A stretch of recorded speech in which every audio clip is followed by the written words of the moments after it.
নমস্কার বন্ধুরা, Priyanka's bright story চ্যানেলের আরেকটি দারুণ স্বাদের রেসিপিতে সকলকে স্বাগত জানাই। আশা করছি আপনারা সকলেই খুব ভালো আছেন ও সুস্থ আছেন।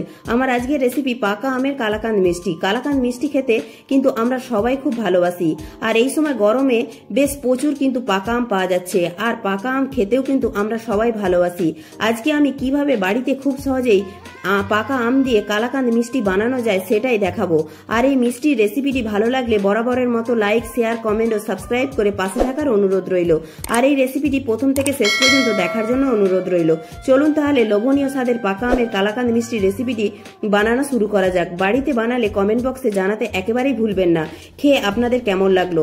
প্রথমে আমি এখানে দুটো হিমসাগর আম নিয়েছি। হিমসাগর আম কিন্তু প্রচুর মিষ্টি হয়, তবে আপনারা কিন্তু যে কোনো আম নিতে পারেন। এবার আমটিকে ছাড়িয়ে ছোট ছোট টুকরো টুকরো করে কেটে মিক্সিং জারের মধ্যে দিয়ে দিচ্ছি। তবে জল না দিয়ে কিন্তু পেস্ট করে নিতে হবে, তবেই কিন্তু মিশ্রণটা বেশ ঘন ঘন পেস্ট হবে। দেখুন পেস্ট হয়ে গেছে, আমের মিশ্রণটা কিন্তু বেশ ঘন ঘন হয়েছে। এবার একটা মিক্সিং বোল নিয়েছি, তার মধ্যে দিয়ে দিয়েছি 300 গ্রাম ছানা। আপনারা দোকান থেকে পনিরও কিনে আনতে পারেন।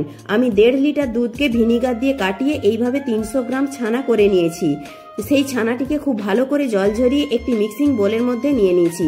তারপর এইভাবে 3-4 মিনিট খুব ভালো করে মেখে নিতে হবে, যাতে ছানার মধ্যে কোনো রকম দলা না থাকে। এইভাবে ছানাটিকে যত সুন্দর করে মাখা হবে কালাকাঁদ মিষ্টিগুলো কিন্তু ততই ভালো হবে, আর খেতেও কিন্তু তত বেশ ভালো লাগবে। 3-4 মিনিট খুব ভালো করে মেখে নিয়েছি। এখন দিয়ে দিচ্ছি 100 গ্রাম চিনি, আর দিচ্ছি আমের পিউরিটা। পুরো আমের পিউরিটাই দিয়ে দিচ্ছি।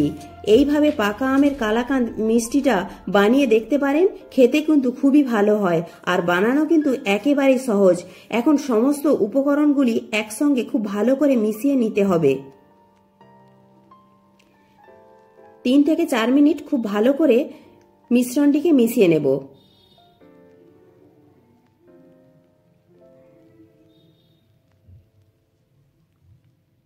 আর এইভাবে 5 মিনিট রেখে দেবো যাতে চিনিগুলো মেল্ট হয়ে যায়। 5 মিনিট পর দেখুন চিনিগুলো বেশ ভালো করে মেল্ট হয়ে গেছে। এবার এই সময় গ্যাসেতে বসিয়ে দিয়েছি একটা কড়া, আর তাতে দিয়ে দিচ্ছি অল্প একটু জল। এবার কড়ার চারিদিকে খুব ভালো করে ছড়িয়ে দিচ্ছি। এইভাবে অল্প একটু জল দিয়ে দিলে মিষ্টির মিশ্রণটা কিন্তু কড়ার চারিদিকে আটকে যাবে না। এখন আমি দিয়ে দিচ্ছি 1 কাপ দুধ। এখানে প্রায় 200 ml এর মতো দুধ আছে। এবার দুধটাকে খুব ভালো করে ফুটিয়ে নিতে হবে। দুধটা খুব ভালো করে গরম হয়ে গেছে। এখন 1 থেকে 2 মিনিট দুধটাকে একটু ফুটিয়ে নেব। খুব বেশি ঘন করার দরকার নেই, গ্যাসের ফ্লেমটাকে মিডিয়ামে রেখে একটু ঘন করে নিলেই হবে, আর খুব বেশি দুধ দেওয়ারও দরকার নেই। এখন এবার আমরা যে ছানা, আমের পিউরি, চিনির মিশ্রণটা তৈরি করেছিলাম সেটা পুরোটাই দিয়ে দিচ্ছি। তারপর খুব ভালো করে একসঙ্গে মিশিয়ে নিতে হবে, আর গ্যাসের ফ্লেমটাকে লোতেই রাখতে হবে। হাই ফ্লেমে রাখলে কিন্তু এই মিশ্রণটা কড়ার নিচে লেগে যেতে পারে, তাহলে মিষ্টির স্বাদটাও খুব ভালো লাগবে না, আর সেন্টটাও কিন্তু ভালো আসবে না। তাই লো ফ্লেমে খুব ভালো করে মিশিয়ে নিতে হবে। সমস্ত কিছু খুব ভালো করে মেশানো হয়ে গেছে। এবার এইভাবে 2 থেকে 3 মিনিট নাড়াচাড়া করে মিশ্রণটাকে একটু ঘন করে নিতে হবে, আর গ্যাসের ফ্লেমটাকে মিডিয়ামে রাখতে হবে। দেখুন 3 থেকে 4 মিনিট পর মিশ্রণটা আগে থেকে কিন্তু অনেকটাই ঘন হয়ে গেছে। এবার এতে দিয়ে দিচ্ছি 1/2 কাপ গুঁড়ো দুধ, আর গ্যাসের ফ্লেমটাকে এখন লোতে রাখতে হবে, না হলে কিন্তু গুঁড়ো দুধগুলো দলা পাকিয়ে যেতে পারে। গুঁড়ো দুধটাকে খুব ভালো করে মিশিয়ে নিতে হবে যাতে কোনো রকম দলা না থাকে। আর এইভাবে কালাকাঁদ মিষ্টি বানানোর সময় যদি গুঁড়ো দুধ দেওয়া যায় তাহলে কিন্তু মিষ্টিগুলো খেতে বেশি ভালো হবে। সমস্ত কিছুকে ভালো করে মিশিয়ে নিচ্ছি, আর গ্যাসের ফ্লেমটাকে এবার মিডিয়ামে রাখছি। এইভাবে ভালো করে নাড়াচাড়া করে মিশ্রণটিকে বেশ একটু ঘন ঘন করে নিতে হবে। প্রায় 5 মিনিট এইভাবে রান্না করে নিয়েছি। আপনারা দেখুন মিশ্রণটা কিন্তু আগে থেকে অনেকটা ঘন ঘন হয়ে গেছে। এইভাবে আরো 2 থেকে 3 মিনিট নাড়াচাড়া করে মিশ্রণটাকে আরেকটু ঘন বা শুকনো করে নিতে হবে, তাহলে কিন্তু কালাকাঁদ মিষ্টিগুলো আরো বেশি খেতে ভালো লাগবে। এইভাবে মিডিয়াম ফ্লেমে মিশ্রণটাকে নাড়াচাড়া করে নিয়েছি। মিশ্রণটা কিন্তু বেশ ঘন বা শুকনো শুকনো হয়ে গেছে। এখন কিন্তু গ্যাসের ফ্লেমটা অফ করে দিতে হবে।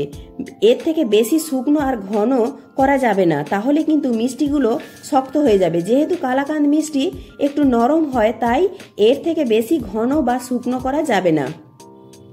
মিশ্রণটাকে কিন্তু এই অবস্থায় রাখতে হবে। এবার গ্যাস অফ করে দিচ্ছি, আর মিশ্রণটাকে একটা ট্রের মধ্যে নিতে হবে। তার জন্য অল্প একটু ঘি ট্রেতে ব্রাশ করে দিতে হবে যাতে মিষ্টির মিশ্রণটা ট্রের নিচে আটকে না যায়। এবার যে মিষ্টির মিশ্রণটা রেডি করে রেখেছিলাম সেটা ট্রের মধ্যে দিয়ে দেব।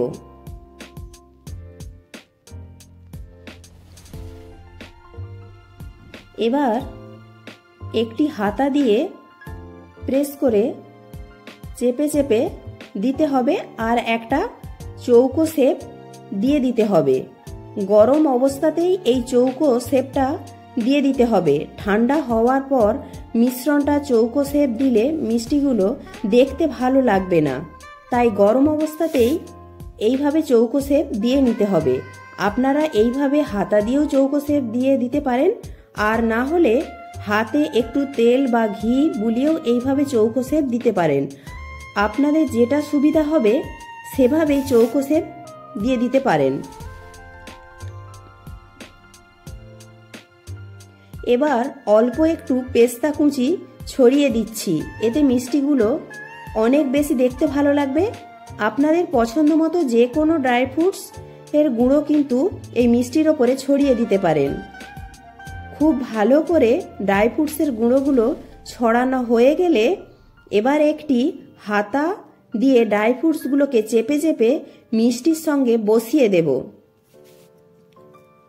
আর মিষ্টির মিশ্রণটাকে প্রায় 15 থেকে 20 মিনিট এইভাবে রেখে দেব যাতে মিষ্টির মিশ্রণটা ঠান্ডা হয়ে যায়।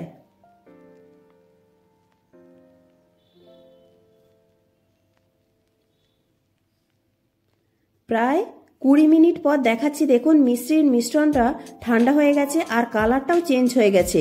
এখন মিষ্টিগুলোকে কেটে নিতে হবে। এবার একটি ছুরি দিয়ে মিষ্টিগুলোকে প্রথমে লম্বা করে কেটে নিতে হবে, তারপর লম্বা অংশগুলিকে চৌকো পিসে কেটে নিতে হবে। তাহলেই কিন্তু দারুণ স্বাদের কালাকাঁদ মিষ্টি একেবারেই রেডি হয়ে যাবে, আর খেতেও কিন্তু খুব ভালো হয়। বাড়িতে নিজের হাতে একবার হলেও বানিয়ে দেখতে পারেন। আর বাড়িতে বানালে কমেন্ট বক্সে জানাতে ভুলবেন না পাকা আমের কালাকাঁদ মিষ্টি খেতে আপনাদের কেমন লাগলো। এবার মিষ্টিগুলোকে একটা প্লেটের মধ্যে পরিবেশন করে দিচ্ছি। আর এই মিষ্টির রেসিপিটি ভালো লাগলে প্রিয়াঙ্কাস ব্রাইট স্টোরি চ্যানেলে নতুন বন্ধু হয়ে থাকলে চ্যানেলটি সাবস্ক্রাইব করে পাশে থাকা বেল আইকনটি প্রেস করে দেবেন, তাহলে আমি কোনো নিত্য নতুন ভিডিও আপলোড করার সাথে সাথে সবার আগে আপনার কাছে পৌঁছে যাবে। আপনারা দেখুন এই মিষ্টিগুলি দেখে বোঝাই যাচ্ছে না যে মিষ্টিগুলি বাড়িতে বানানো। আপনারাও কিন্তু খুব সহজেই বাড়িতে বানিয়ে নিতে পারেন এই লোভনীয় স্বাদের পাকা আমের কালাকাঁদ মিষ্টি। রেসিপিটি ভালো লাগলে অবশ্যই একটি লাইক করবেন আর বন্ধু বান্ধবদের সাথে প্রচুর শেয়ার করবেন। প্রত্যেকে ভালো থাকবেন, সুস্থ থাকবেন।